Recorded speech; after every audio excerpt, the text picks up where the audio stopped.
All right, we are on to the second conflict of the transcendental ideas in the antinomies. Thesis: every composite substance in the world consists of simple parts, and nothing exists anywhere but the simple, or what is composed of it. So everything is simple. Simple substance. All right, all substances are simple. Simple. Okay. Antithesis: no composite thing in the world consists of simple parts. And nowhere in the world does there exist anything simple. Okay? Gotcha. All right, so proof for the everything is simple. For let us assume that composite substances did not consist of simple parts.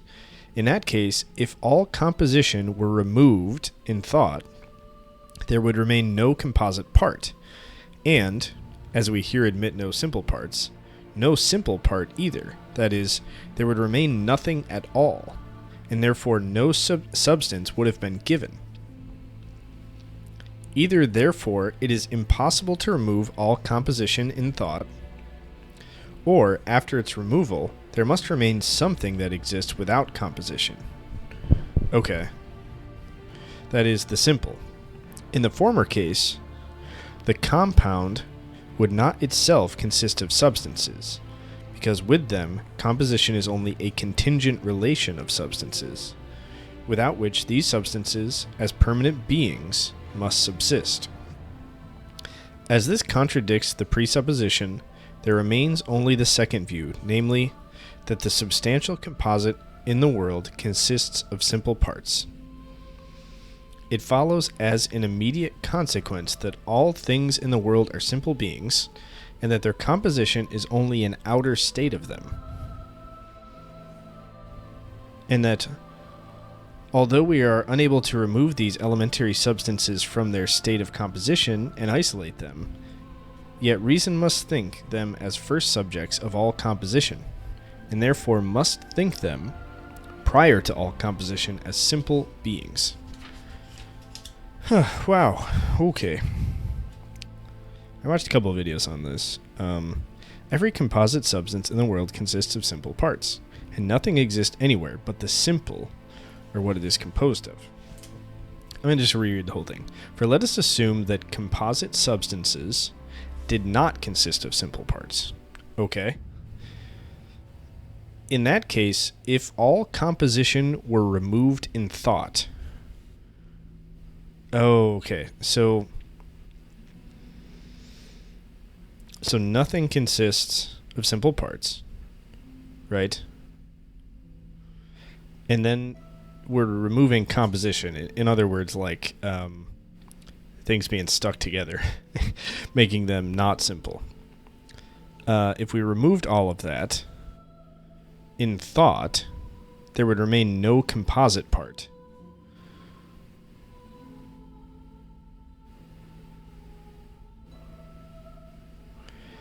And no simple part either.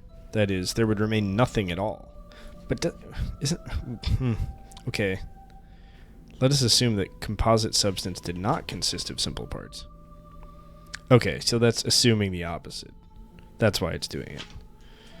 Okay, so we're assuming that they don't exist, meaning the opposite of our thesis. If we did that, simple parts didn't exist. Everything would be a composition. But if we removed composition in thought, what would remain? Nothing. Okay, I'm not really sure. Okay. Seems kind of dumb. Like, what if there's no red in the world? Then let's assume everything is red, but we try to consider something without red.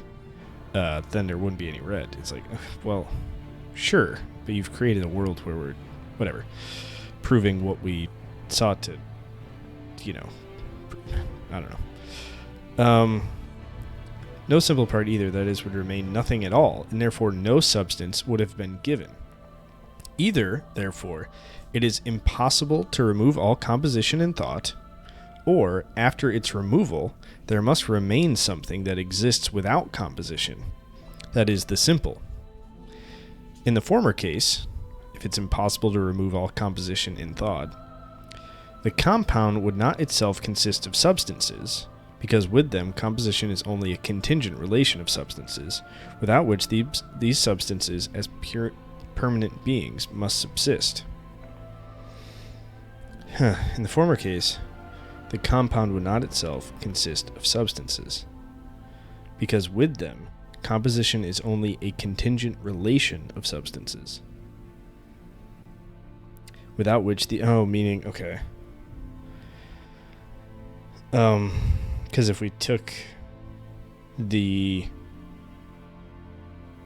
composition away, there would be nothing remaining. We're still going on that. As this contradicts the presupposition, there remains only the second view, namely that the substantial composite in the world consists of simple parts. It follows as an immediate consequence that all the things in the world are simple beings, and their composition is only an outer state of them.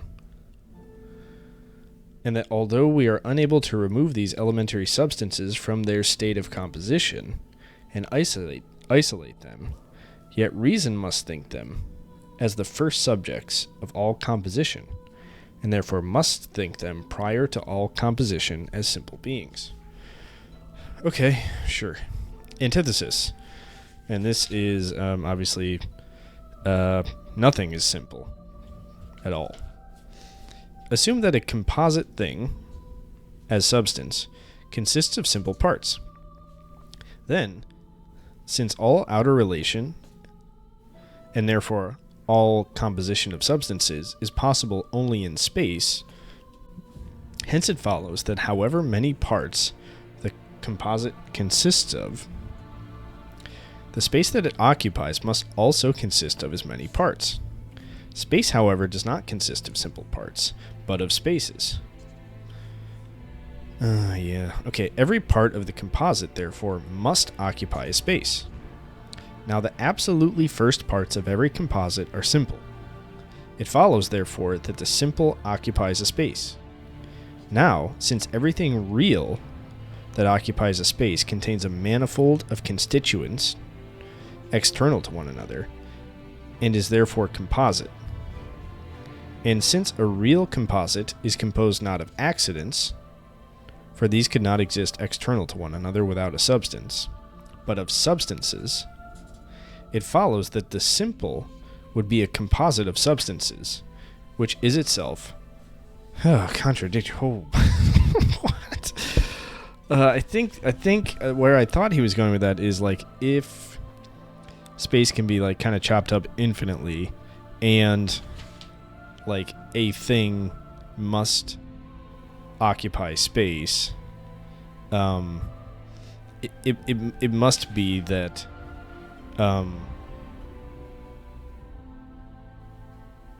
but that's contrary to what I was gonna say. It must be that like each space can be broken down into a simple part, and then and then I guess what you would say is like then everything is a composite because it could be broken down into its simple parts, and then we only have things because they are then constituted, because they could be broken up infinitely into individual spaces.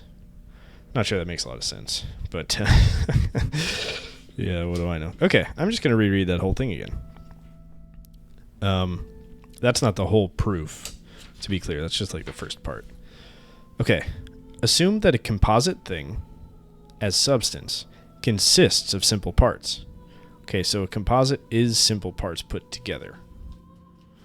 Then, since all outer relation, and therefore also all composition of substances, is possible only in space. Okay, so composition is possible only in space. Hence, it follows that however many parts the composite consists of, the space that it occupies must also consist of as many parts. That makes sense. Okay. So you have like 2 trillion atoms together, and they must take up 2 trillion atom spaces. And it is a composite because it's 2 trillion separate spaces put together. Okay. Space, however, does not consist of simple parts, right? But of spaces. Every part of the composite, therefore, must occupy a space. Okay, you got me so far. Now the absolutely first parts of every composite are simple. Meaning, like, if you broke it down, so a singular space of a composite part, or a singular part of a composite, occupied a single space, as small as possible, it would be simple. But then you would put them together, presumably, but okay. It follows, therefore, that the simple occupies a space, okay. Now, since everything real that occupies a space contains a manifold of constituents external to one another, I think that would mean it takes 2 trillion atoms, like it takes many spaces, and therefore many parts, and is therefore a composite, because nothing takes up one space. Like, everything that you consider is made up of, let's say, again, atoms, and it is one thing, like your phone is one thing, but it's made up of several trillion, I mean, it's probably way more than that, but however many atoms, shouldn't focus on atoms, but parts that could be broken up into a singular space. Therefore, it is a composite. Okay. And since a real composite is composed not of accidents, for these could not exist external to one another without a substance, but of substances, it follows that the simple would be a composite of substances. Right. If things were simple, they would be a composite of substances under what we've just talked about, which is self-contradictory and wouldn't work. Okay, we got there. Oh, man. Got to take it really slow.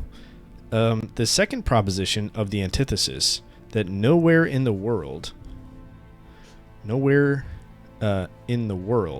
does there exist anything simple, is not intended to mean more than that the existence of the absolutely simple cannot be established from any experience or perception, whether outer or inner. Okay, that makes sense. And the absolutely simple is therefore a mere idea, the objective reality of which can never be shown in any possible experience. So that in the explanation of appearances, it is without any application or object. For if we assume that an object of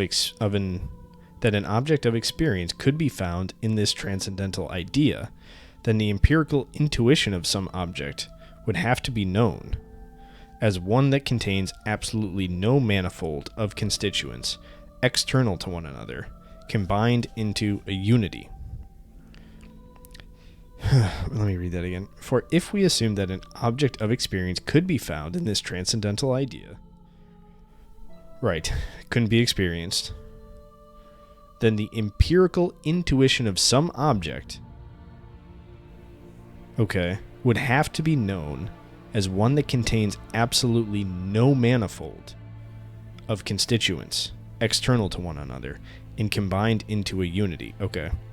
But since from our not being conscious of such a manifold, we cannot form any valid inference as to the complete impossibility of it in any intuition of an object.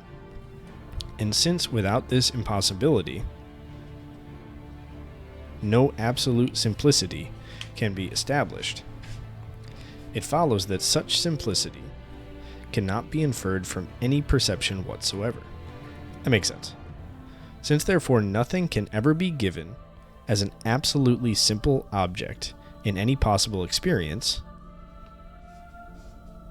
while the world of sense must be looked upon as the sum total of all possible experience, it follows that nothing simple is given anywhere in it. Okay. This second proposition of the antithesis goes far beyond the first, which banishes the simple only from the intuition of the composite, while the second excludes it from the whole of nature. Hence, it was not possible for us to prove this proposition from the concept of a given object of outer intuition of the composite, but only from its relation to a possible experience in general. Okay. Observations on the second antinomy. On the thesis.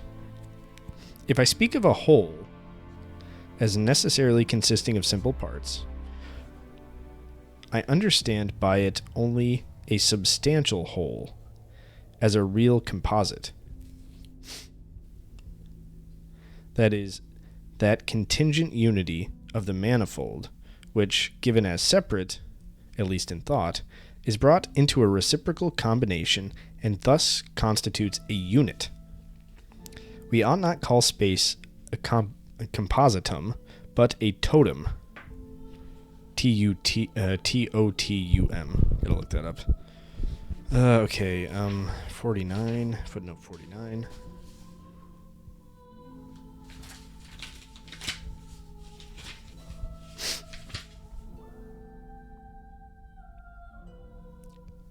Compositum is a composite, totem is the whole, or a whole. W-H-O-L. That makes sense.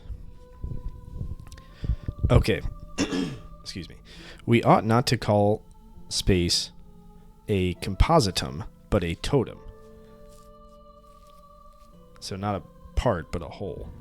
Because its parts are possible only in the whole, and not the whole through its parts. Okay? It therefore might be called a compositum ideal, but not real. Okay. But this is mere subtlety, since space is no composite of substances, not even of real accidents. Nothing remains of it if I remove all composition in it, not even the point. For a point is possible only as the limit of a space, and therefore of a composite.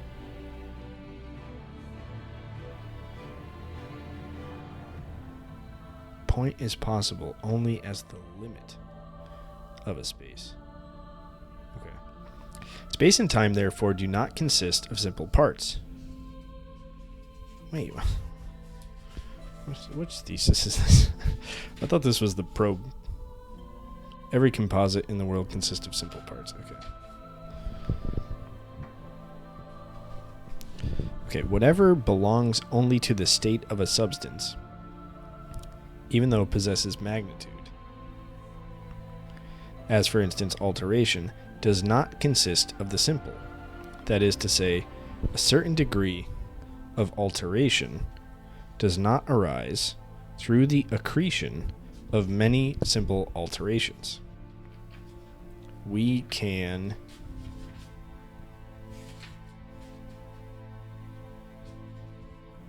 infer the simple from the composite only in self-subsisting things. Yeah, it's kind of interesting. Yeah. It is very much, it seems harder to be like, okay, this phone is just a single thing. Like practically, I guess I should say. Accidents of a state, however, are not self-subsisting. The proof of the necessity of the simple, as the component parts of all that is substantially composite, can therefore easily be injured, and therefore the case as a whole, namely, if it is extended too far and applied to everything composite without distinction, as has often been the case. I am, however, speaking here of the simple insofar as it is necessarily given in the composite. Okay, this composite being resolvable into the simple as its component parts. The true meaning of the word monus, as used by Leibniz, should apply only to that simple which is given immediately as simple substance, for example in self-consciousness, and not as an element of the composite. Interesting. In which case it is better called an atomus. Since I wish to prove the simple substances only as being elements of the composite, I might call the thesis of the second antinomy transcendental cannot resist naming something transcendental atomistic. But since the word has long been used as the name for a particular explanation of bodily appearances and hence presupposes empirical concepts, it will be better to call it the dialectical principle of monadology. Okay, interesting. Observations on the antithesis. Against the theory of the infinite divisibility of matter, the proof of which is merely mathematical, objections have been raised by the monadists, which are rendered suspect by the fact that monadists refuse to accept the clearest mathematical proofs as being a true insight into the constitution of space, insofar as space is indeed the formal condition of the possibility of all matter. Rather, they treat these proofs only as inferences from abstract but arbitrary concepts which ought not to be applied to real things. Okay, but how is it possible to conceive a different kind of intuition from that given in the original intuition of space? And how can its a priori determinations not apply to everything that is possible only insofar as it fills this space? And how can its a priori determinations not apply to everything that is possible? Yeah. I mean, if it's a priori, it has to. Only insofar as it fills this space. If we were to listen to them, then, beside the mathematical point, which, while simple, is not a part but merely the limit of space, we should also have to think other physical points, likewise simple, but possessing the privilege that, as parts of space, they are able to fill space by a mere aggregation. Without repeating here the many clear refutations of this absurdity, it being quite futile to attempt to reason away, by merely discursive concepts, the self-evidence of mathematics, I only remark that if philosophy in this case seems to play tricks with mathematics, it does so because it forgets that in this discussion we are concerned only with appearances in their conditions. Here, however, it is not enough to find for the pure concept of the composite formed by the understanding, the concept of the simple, but we must find for the intuition of the composite, matter, the intuition of the simple. In this, according to the laws of sensibility, and therefore also for objects of the senses, is totally impossible. Though it may be true, therefore, with regard to a whole composed of substances, which is thought merely through the pure understanding, that prior to its composition there must be the simple. Sorry, I read that weirdly. Though it may be true, therefore, with regard to the whole composed of substances, which is thought merely through the pure understanding, that prior to its composition there must be the simple. Yet this does not apply to the totum substantial phenomenon, which, as an empirical intuition in space, carries with it the necessary characteristic that no part of it is simple, because no part of space is simple. The monadists, however, have been clever enough to try to escape from this difficulty by presupposing not space as a condition of the possibility of objects of outer intuition, but instead these objects and the dynamical relation of substances in general as the condition of the possibility of space. Okay, so they avoid this critique by presupposing space as relational as opposed to actually containing matter or bodies, and therefore they don't have to contend with the fact that you can't really break it down to simple parts. Okay. Now we have no concept of bodies except as appearances. But as appearances,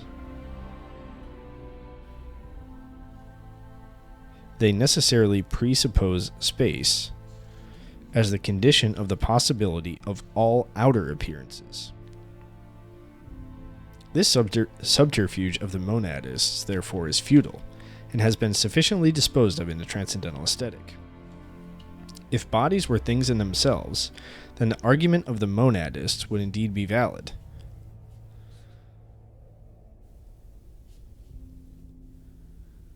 Okay.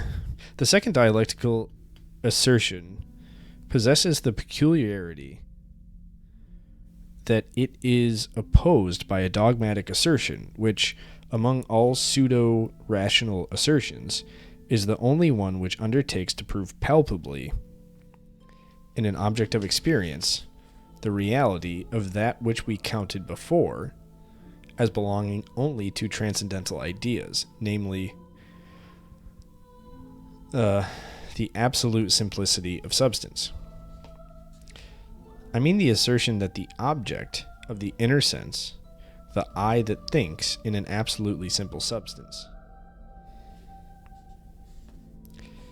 Okay, without entering upon this question, as it has been fully discussed before, I only remark that if something is thought merely as object, without adding any synthetic determination of its intuition, and this is the case in the bare representation I, without adding any synthetic determination of its intuition, okay, then it would no doubt be impossible that anything manifold or composite could be perceived in such a representation. Besides, as the predicates through which I think this object, are merely intuitions of inner sense, nothing can occur in it which would prove a manifold of constituents external to one another, and therefore prove a real composition. Okay. It follows, therefore, from the nature of self-consciousness that since the thinking subject is at the same time its own object, this subject cannot divide itself, though it can divide the determinations which inhere in it. For in regard to itself, every object is absolute unity. That makes sense, considering the I. Nevertheless, when this subject is looked upon externally as an object of intuition, it would most likely exhibit some composition in its appearance, and it must always be looked upon in this light, if we wish to know whether there is in it a manifold of constituents outside one another. Okay. That's kind of like what he discussed fairly recently. Okay. Man, these are rough. All right, the antinomy of pure reason, third conflict. He's considering taking a break. Let's see how long this third one is. 4:12.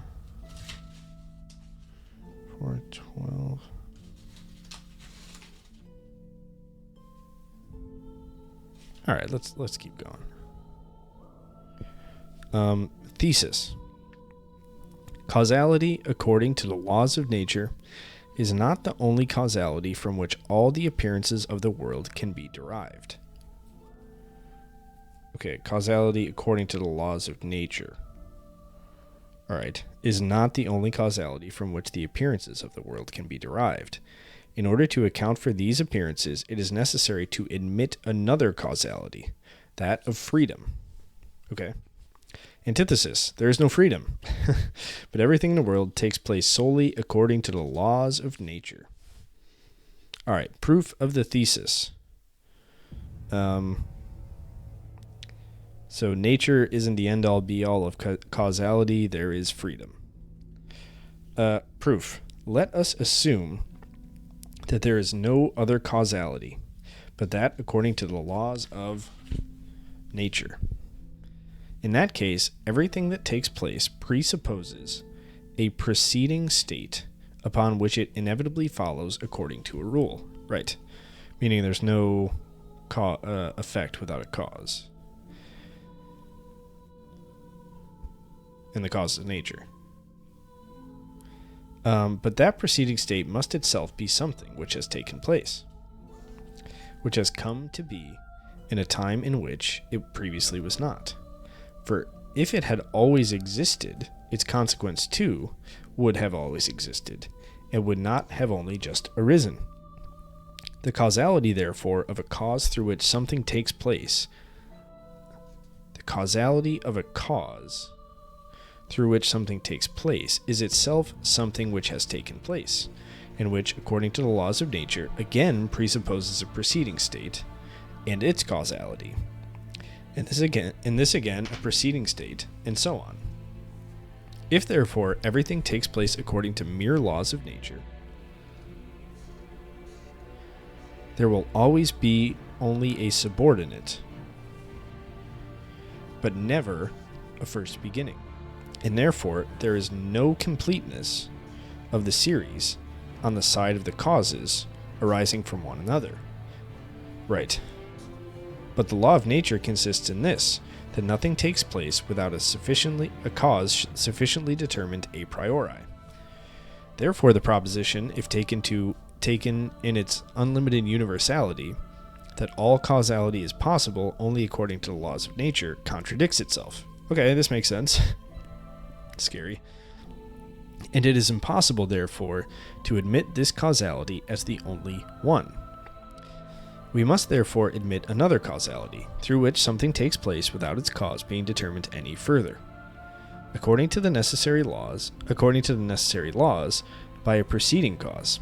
That is, we must admit an absolute spontaneity of causes, whereby they start by themselves a series of appearances that proceed according to natural laws, and we must consequently admit transcendental freedom, without which, even in the course of nature, the series of appearances on the side of causes can never be complete.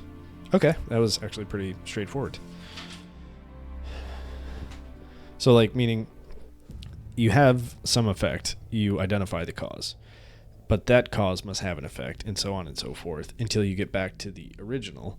But then you have a problem, because there's no effect that doesn't have a cause.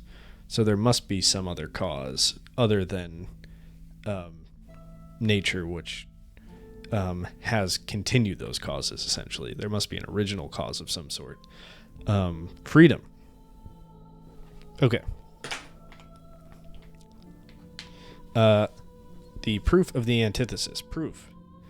Assume that there is freedom in the transcendental sense, as a particular kind of causality, according to which the events in the world could take place. That is, a faculty of absolutely beginning a state, and therefore also of absolutely beginning a series of consequences. It then follows that not only would a series have its absolute beginning through this spontaneity, but the determination of this spontaneity itself to produce the series, that is, the causality, would have an absolute beginning, so that nothing proceeds by which this act in taking place is determined according to permanent laws. Okay. Every beginning of an act, however, presupposes a state in which the cause is not yet active. Okay. And a dynamically first beginning of an act presupposes a state which has no causal connection with the preceding state of this cause, that is, in no wise results from that preceding state. Transcendental freedom is therefore opposed to the law of causality, and hence such a connection of successive states of efficient causes, according to which no unity of experience is possible, is therefore an empty fiction of the mind, and hence is not to be met with any experience. Met with in any experience. We have therefore nothing but nature, in which we must try to find the connection and order the events of the world. Freedom, independence from the laws of nature, is no doubt a liberation from restraint, but also from the guidance of all rules. For we cannot say that instead of the laws of nature, laws of freedom may enter into causality of the course of nature, because if freedom were determined by laws, it would not be freedom, but would itself be nothing else but nature. Nature, therefore, and transcendental freedom are as distinct from each other as lawfulness and lawlessness.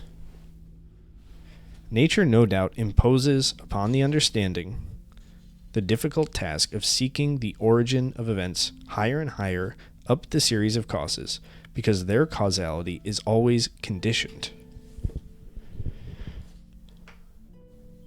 In return for this, however, it promises a thoroughgoing and lawful unity of experience, while on the other side, the deception of freedom promises to the inquiring understanding a point of rest in the chain of causes, by leading it up to an unconditioned causality which begins to act by itself, but which, as it is itself blind, disrupts the guidance of rules which alone make a thoroughgoing and coherent experience possible. Okay, this was relatively straightforward, I feel. I mean, it's really complex and probably could be teased out, and, I'm sure there's been a lot of stuff written about this, but... Okay. Observations on the third antinomy.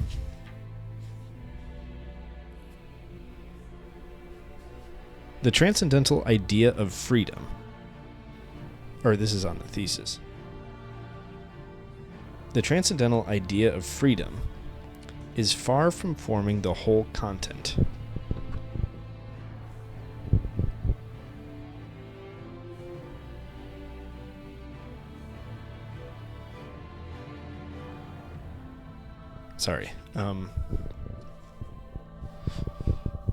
The transcendental idea of freedom is far from forming the whole content, which is chiefly empirical, of the psychological concept of that name, but forms only that of the absolute spontaneity of action, as the proper ground of imputability. Oh gosh, wait, what? Remind me what the thesis is. Causality, according to the laws of nature, is not the only causality from which all appearance of the world can be derived. There is freedom. Okay. Just paraphrasing that second part. I'm going to start over. On the thesis. Observations. The transcendental idea of freedom is far from forming the whole content, which is chiefly empirical. Hold on, I gotta take a break.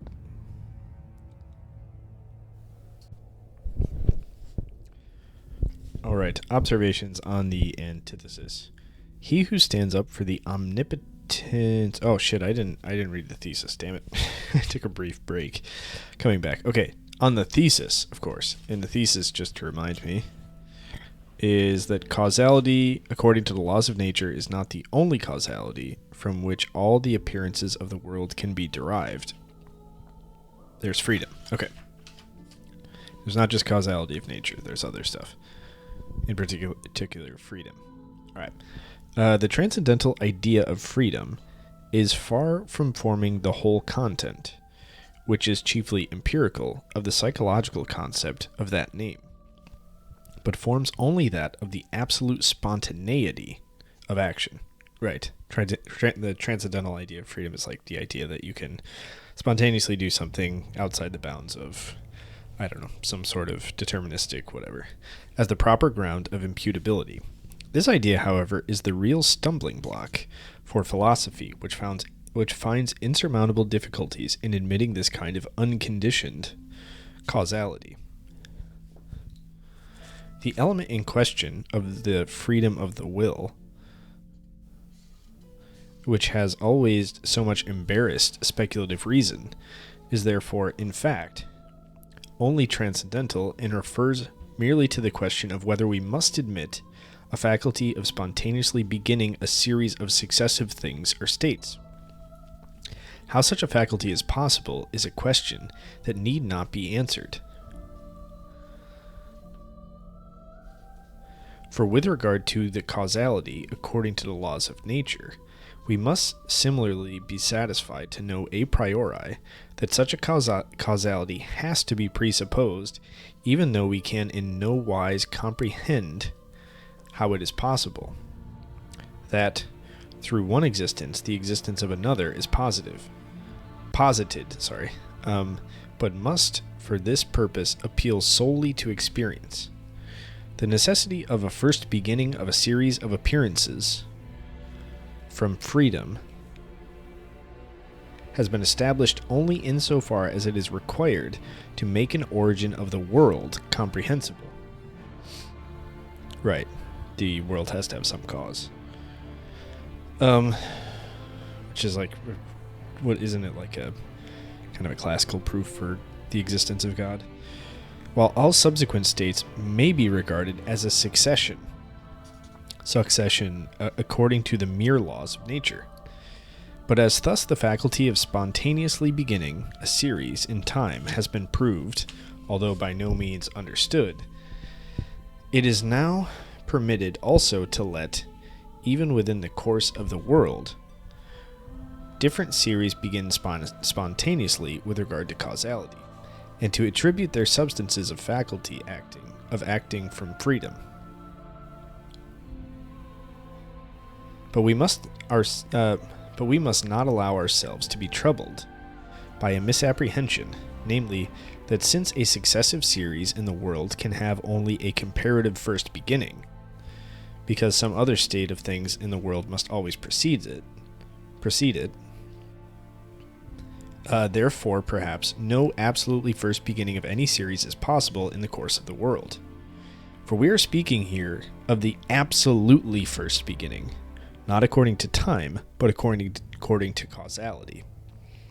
If, for instance, at this moment I rise from my chair with perfect freedom, without the necessary determining influence of natural causes, a new series has its absolute beginning in this event, with all its natural consequences ad infinitum, although with regard to time, this event is only the continuation of a preceding series. For this resolution in this act do not belong to the succession of merely natural effects, meaning like I spontaneously decided to get up from the chair. It wasn't nature that forced me to do it. Nor are they a mere continuation of them. Rather, as far as this event of my resolution and action is concerned, the determining natural causes completely stop before them. And although this event no doubt follows upon the determining natural causes, it does not arise out of them, and must therefore be called an absolutely first beginning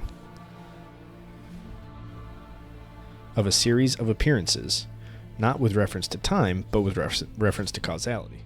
I understand. This requirement of reason to appeal in the series of natural causes to a first beginning from freedom is fully confirmed if we see that, with the exception of the Epicurean school, all philosophers of antiquity felt obliged, for the sake of all the movements of the world, to assume a prime mover, that is, a freely acting cause, which, first and by itself, began this series of states.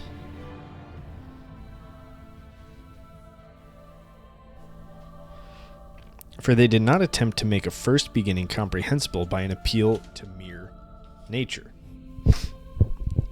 Okay. That's it for the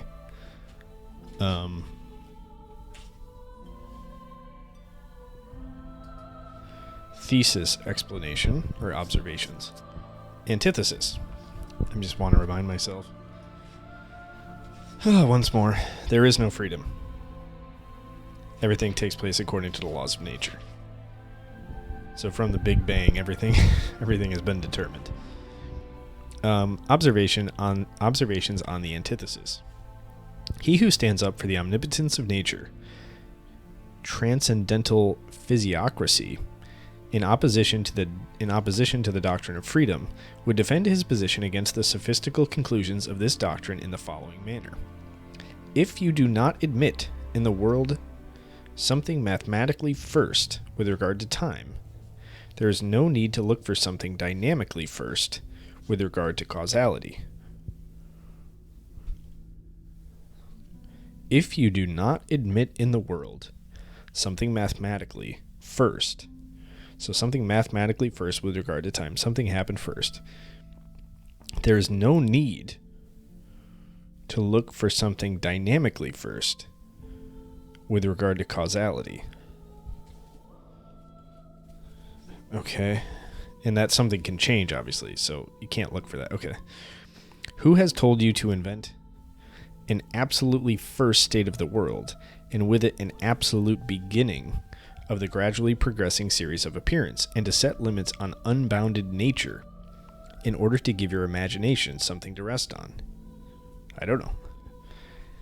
As substances have always existed in the world, or at least the unity of experience renders such a presupposition necessary, there is no difficulty in assuming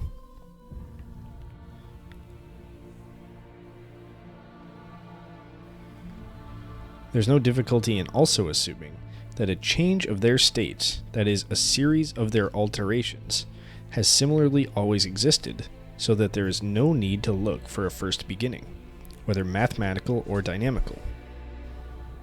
Okay. It is true that we cannot render the possibility of such an infinite descent comprehensible without a first member to which everything else is merely subsequent. But if for this reason you reject the riddle of nature, you will find yourself constrained to reject many fundamental synthetic properties, fundamental forces, which you cannot comprehend any better. Nay, you will then find objection to the very possibility of alteration in general. For if you did not find through experience that alteration is real, you would never be able to conceive a priori that such a constant sequence of being and not being is possible.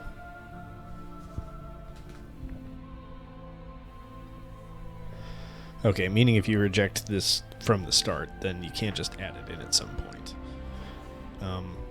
Because that would make even less sense.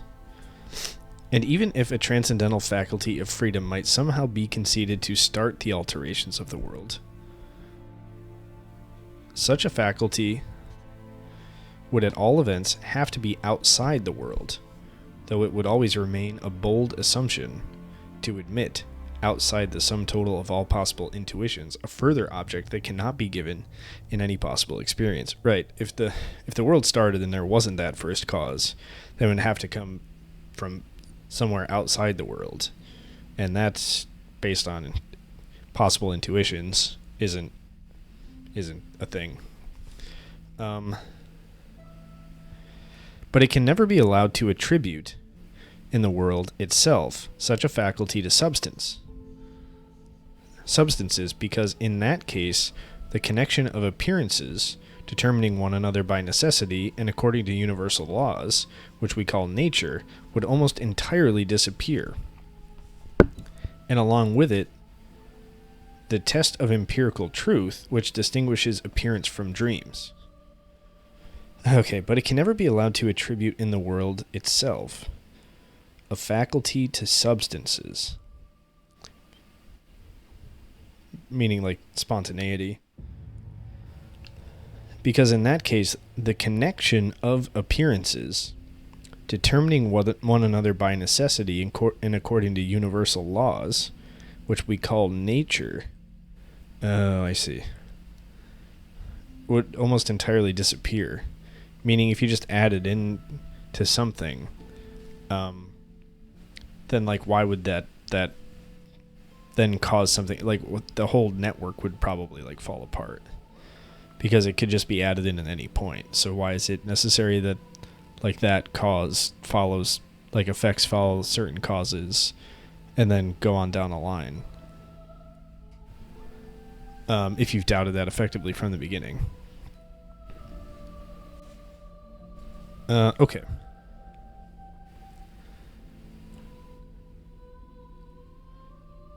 For side by side with such a lawless faculty of freedom, nature could hardly be conceived any longer, because the laws of the latter would be constantly be changed by the influence of freedom. Meaning, if it can be added in at any point, it could be added in infinitely, and it could just be like a complete and utter chaos. And the play of appearances, which according to mere nature would be regular and uniform, thereby becomes confused and incoherent. Okay. Very nice.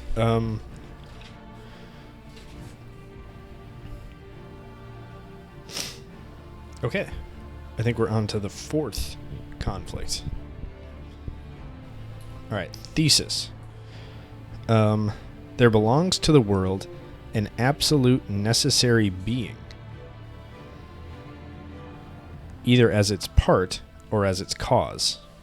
Okay, there's presumably God, either as a part or a cause.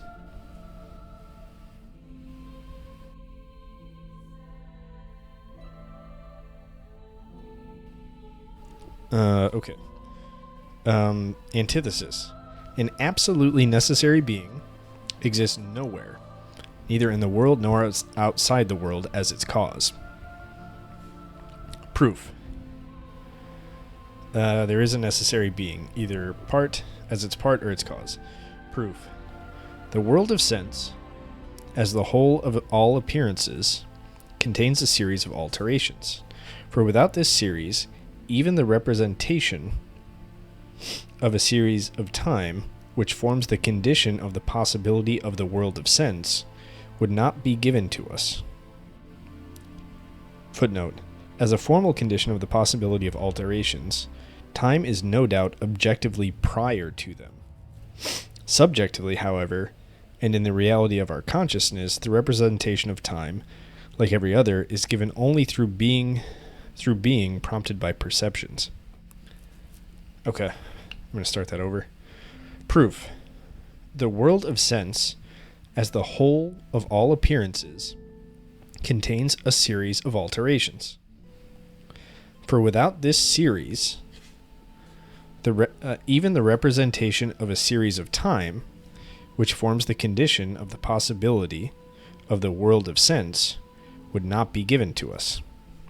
But every alteration is subject to its condition, which precedes it in time and renders it necessary. So every alteration has a condition which precedes it in time, right, comes before it, and renders the alteration necessary. Okay? Now, every conditioned that is given presupposes, with regard to its existence, a complete series of conditions leading up to that which is entirely unconditioned, which alone is absolutely necessary. Something absolutely necessary, therefore, must exist, if there exists an alteration as a consequence.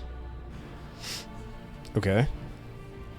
And this absolutely necessary something belongs itself to the world of sense. For if we supposed that it existed outside that world, then the series of alterations of the world would derive its beginning from it, while the necessary cause itself would not belong to the world of sense. This is impossible. Okay. For as the beginning of a series of time can be determined only by that which precedes it in time, it follows that the supreme condition of the beginning of the series of alterations must exist in the time wherein the series was not yet. So the supreme condition must exist before the series exists, because the beginning is an existence preceded by a time wherein the thing which begins was not yet. Okay? Hence the causality of the necessary cause of alterations and the cause itself belong to time and therefore to appearance.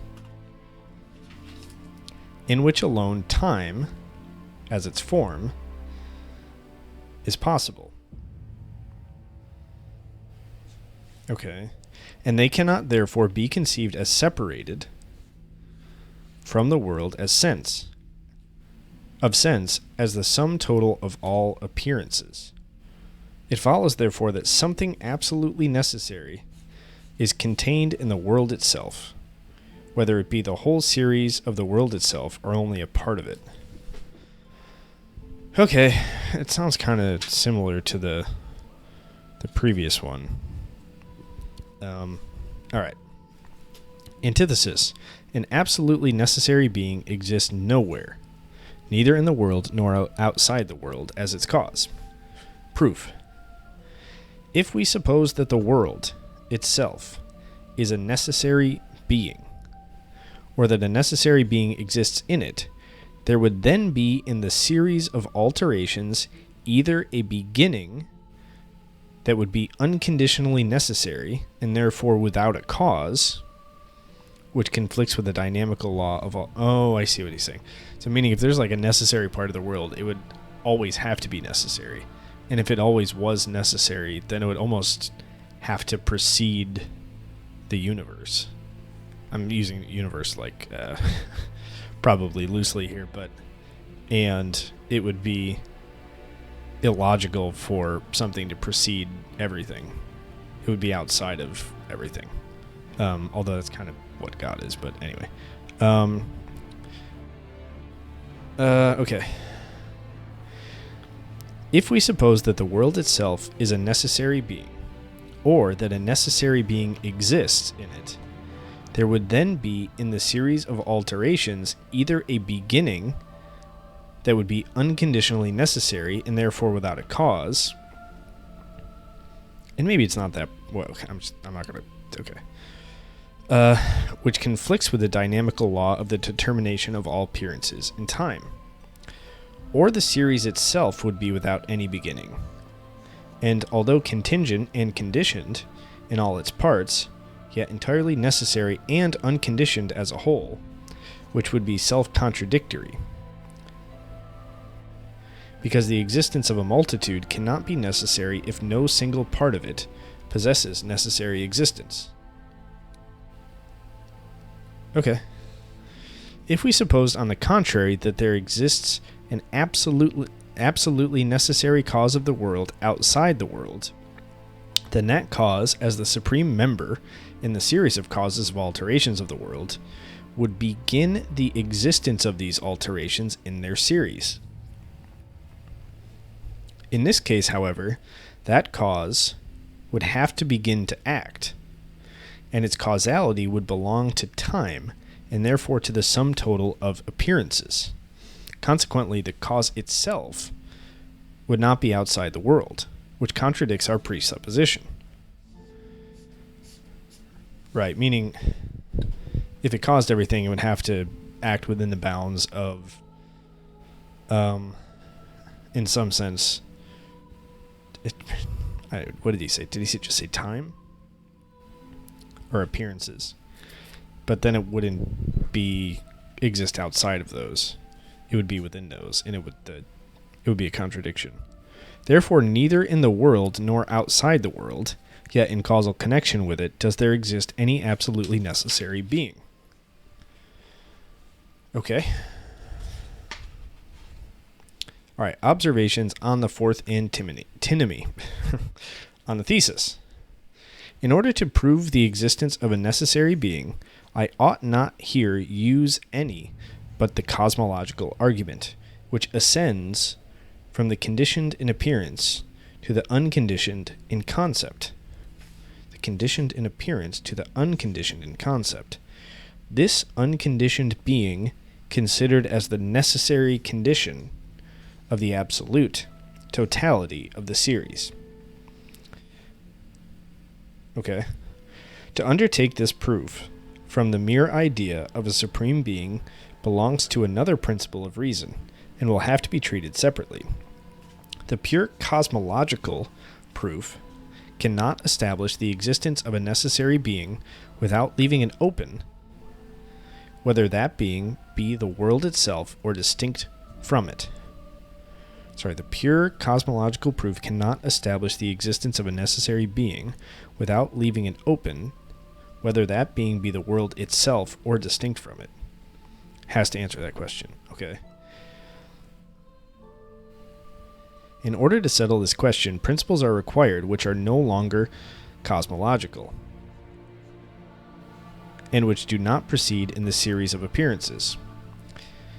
We should then have to introduce concepts of contingent beings in general, insofar as they are considered merely as objects of the understanding, and also a principle according to which we might connect them, by means of mere concepts, with a necessary being.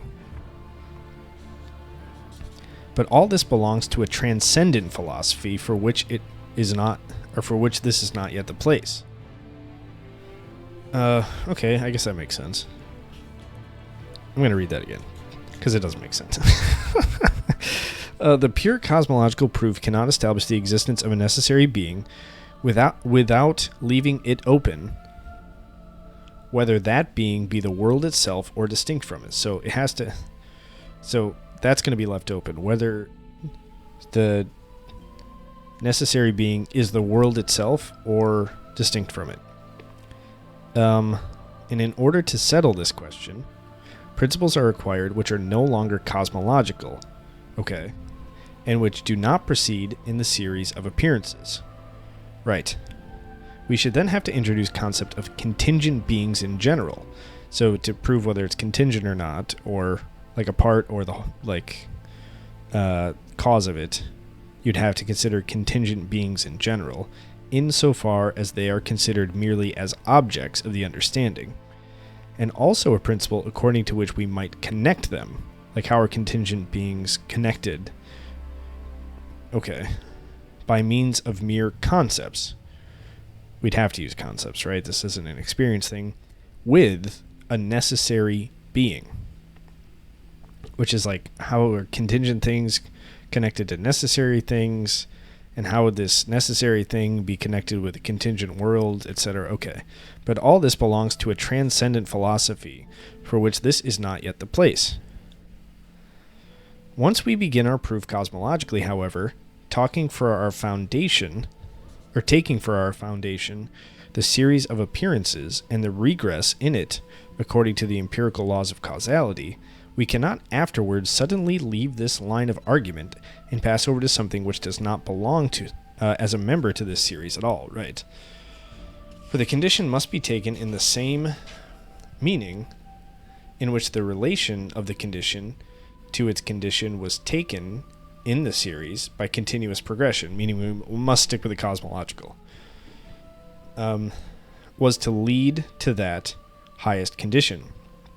If, therefore, this relation is sensible and intended for a possible empirical use of the understanding, then the supreme condition or cause can close the regress only according to the laws of sensibility, and therefore only as itself belonging to the series of time. And the necessary being must therefore be regarded as the supreme member of the series of the world. Nevertheless, certain philosophers have taken the liberty of making such a leap. From the alterations in the world, they inferred their empirical contingency, that is, their dependence on empirically determining causes, and thus arrived at an ascending series of empirical conditions. This was indeed quite right. As, however, in this series, they could not find a first beginning, right, and then they just said it was God, and no supreme member, they suddenly left the empirical concept of contingency and took the pure category. This led to merely intelligible results. This led to a merely intelligible series, the completeness of which depended on the existence of an absolutely necessary cause. And this cause, as no longer subject to any sensible condition, was freed also from the temporal condition of beginning its causality itself. But such a procedure is entirely illegitimate, as may be seen from what follows. I think what he's saying is if you go back to God as the original cause of the universe, you have to make a jump from physical causes to necessary conceptual causes, effectively. And that's not fair. That's crazy. In the pure sense of the category, we call contingent. In the pure sense of the category, we call contingent that the contradictory opposite of which is possible. Okay, something is contingent if it is the contradictory opposite of that which is possible. Now we cannot infer this intelligible contingency from empirical contingency. Of what is being altered, we may say that its opposite, the opposite of its state, is actual, and therefore possible, also at another time. Hence, this is not the contradictory opposite of the preceding state. In order to obtain this, it is necessary that in the same time in which previous state existed, its opposite could have been in its place. And this can never be inferred from the alteration. A body, for instance, which was in motion, comes to rest. From the fact that the state opposite from state A follows upon it, we can in no wise infer that the contradictory opposite of A is possible, and that A is therefore contingent. Right, they just happened at two different times. Inferring this would require that in the same time wherein there was motion, there might have been rest instead. But we know no more of this, but we know no more than this, that in a subsequent time such rest was actual and therefore also possible. Motion at one time and rest at another time are not related as contradictory opposites. Therefore the succession of opposite determinations, that is, alteration, in no way proves contingency according to concepts of the pure understanding, and can therefore never lead us on to the existence of a necessary being, conceived according to the pure concepts of the understanding. That makes sense. Meaning, like, I'm not going to explain it. I think that makes sense. I should just explain it. So, like, you have like, what did he say? A was in motion and A is at rest. Those things are the opposite. But if you add time into it, they're both possible. But you can't say that, like, they're contingent, because that connects them in a way that isn't completely necessary. Like, both of those things are possible and not necessarily contingent, and can be explained by some non-contradictory succession. And is he saying that's what people do with the original cause? I'm not sure. I guess. Alteration proves only empirical contingency. That is, it proves only that the new state could not have taken place by itself according to the law of causality, and without a cause belonging to a previous time. This cause, even if it is assumed as absolutely necessary, must in such a way still be met with in time and belong to the series of appearances. Okay, makes sense. All right, observations on the antithesis. If, in ascending the series of appearances, we imagine meeting with difficulties concerning the existence of an absolutely necessary supreme cause, then these difficulties cannot be such as arise from mere concepts of the necessary existence of a thing in general. I'm going to take that slower. If, in ascending the series of appearances, we imagine meeting with difficulties concerning the existence of an absolutely necessary supreme cause, then these difficulties cannot be such as arise from mere concepts of the necessary existence of a thing in general. Hence, these difficulties must not be ontological, but have to concern the causal connection with a series of appearances for which a condition is required that is itself unconditioned. Okay, yeah. So you're taking a leap from conditions to something that's unconditioned. That's the issue. It's not that...